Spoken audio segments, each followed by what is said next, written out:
Юу гэж сонсолж та Gaming-с цоошин болон тавтамаар. За, Gaming-с болон яадаг болоо гэхэд та бүхэнд шинэ сонирхолтой өмнө үеийн содон Gaming-сүүдийг та бүхэнд нэг танилцуулах болно. Маш тавч бөгөөд тодорхой танилцуулах болно.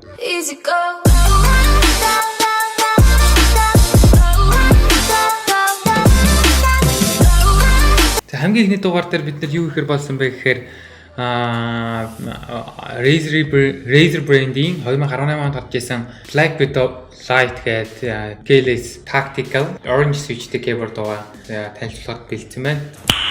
Nice. Тэнхүү keyboard нь гадна талаас нь иймэрхүү байлтай байгаа. Илүү юм байхгүй. 68K-тэй. Яг ерөнхий загварнууд энэ дээр харагдаж байна.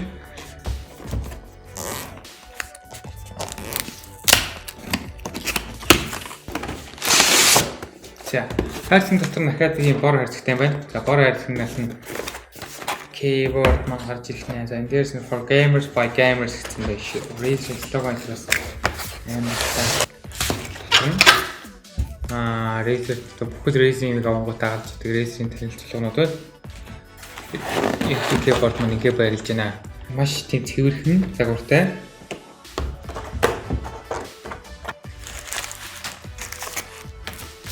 За тэгвэл keyboard-д гадна талаас нь гэх юм бол keyboard нэг иймэрхүү харагдaltaй байна. Ямар ч хэлүүлэлттэй юм байхгүй. Дөрвөлтөл хэрэгцээ байгаа. Энэ дөрвөн хэрэгцээ нь яадаг вэ гэхээр таны keyboard-ыг ширэн дээр байрлахад маш сайн зурж хэлүүлэлттэй хөдөлгөөн ихээс сэргийлдэг байгаа. За тэгээд үүний дээр байрлах энэ keyboard өнсгөх чинь. За хэрвээ таны keyboard-ыг ашиглаж байхад ингээд ашиглаж байхад дэндүү намхан байх юм бол та энэ keyboard-ыг хоёр өндөсгчийг ашиглан өөрт тухтаагаар одоо байрлуулах боломжтой байгаа шүү. За ерөнхий загвар нь бол нэг иймэрхүү keyboard юм. За тэгээ хайрцаг дотроос юу гарч ирсэн бэ гэхээр O-ring гэсүүд гарч ирсэн байна. За энэ O-ring нь яадаг вэ гэхээр за энийг би дараа нь switch-ийг тайлбарлахдаа тайлбарлаж өгье. За тэгээд K-cap гардаг юм байна. Кабель гарч ирсэн байна. За кабелийн үгэх нь бол маш хатуу кабель байна. Биетэй. За би зөвхөн keyboard-д залгацсан байна. За харагдах байдал бол яг иймэрхүү. За ямар ч илүү зүг гэрэл байхгүй та бүхэн харж байгаа. За энэ нь болохоор яг энэ keyboard онцлог нь болсон байгаа. За switch-ний тайлбарлах хэрэгтэй байгаа. За Black Widow Lite нь ямар switchтэй гэх юм бол tactile and orange switchтэй байгаа. За orange switch нь ямар switch вэ гэхээр маш чимээ бага. За та бүхэн сайн сонсох юм бол ер нь бол бараг л нэг гахт чимээ гарахгүй. За тэгээ маш тийм tactile гэдэг нь болохоор юм одоо юм илүү тийм зууралтай даралтай гэсэн.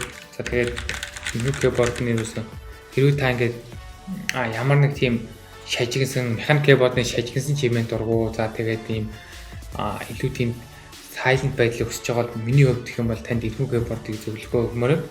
За энэ keyboard нь маш тийм silent keyboard байгаа шүү. Та энэ O-ring нь яадаг вэ гэхээр orange switch-н дээр энэ O-ring-ийг хийснээр таны keyboard одоо байгаагаас дахиад илүү чимээгүй болно гэсэн үг.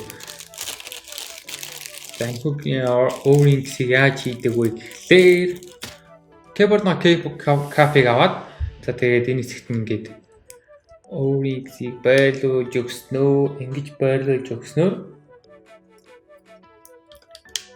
таны keyboard илүү чимээ баг гарна гэсэн.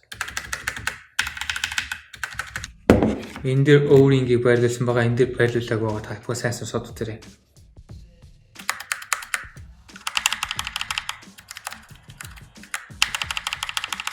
За энийг O-ring-гүй keyboard товчийг дарах үед ингээд так гэж дураад байгаа та бүхэн анзаарж байгаа. O-ring-тэй orange switch-ийг дарах үед ямар ч тийм чимээ гарахгүй та бүхэн анзаарж байгаа. За orange switch-ний талаар юу ярих вэ гэхээр orange switch нь ерөнхийдөө бол одоо switch-ийн дундаа бол яг хамгийн silent switch бол биш. Гэхдээ одоо цэнхэр switch-ийг бол хамаагүй одоо чимээ баг гардаг. Тэгээд бас хурдан гэсэн улаан switch-ийг бодох юм бол арай жоохон хурдан team switch-үүд байгаа. За тэгээд ерөнхийдөө дарагдах хүч нь болохоор 45 г-аар дарагддаг. За тэгээд нийт ингээд товчноосоо доош хүрэх зай нь болохоор ер нь 4 мм. Тэгээд энэхүү keyboard-ын дээр бол та ердөө 1.9 мм даралтыг keyboard-ныхаа товчин дээр өгснөөр энэ товчин дарагдах ёстой гэж бичигдсэн байлээ шүү. Хэрвээ та сажигсан чимээ дургу. За silent байдлыг хүсэж байгаа бол би танд энэхүү keyboard-ыг зөвлөгөө олж юмөр байна. Окей. За эцэстний шилгээд энэхүү keyboard маань манай дэлгүүр дээр ердөө 280 сая төгрөг худалдаа гэж байгаа. За тэгээд та хэрвээ авахыг хүсэх юм бол манай вебсайт руу орж бүтээл үүсгээд гэртээ хөргүүлэн авах боломжтой байгаа шүү. За тэгээд газар COVID-19 одоо цар тахал хэлбэг байгаа үед та аюулгүй байдлаа бодсон ч тэр цаг хугацаа бодсон ч тэр манай веб дээр орж бүртгүүлээ үүсгэхэд хөргүүлэн авах нь хамгийн зөв зам байх гэж би бодож байна. За тэгээд дараагийн дугаард та бүхэн ямар keyboard, ямар маус, ямар чихвч хэрвээ бэлтгэх хүсэж байна. За тэгээд дэлгэрэнгүй тодорхой тооч мэдээлэл авахыг хүсэж байна. Коммент зүйлтэйгээрээ за тэгээд дараагийн дугаард баяртай. Easy go.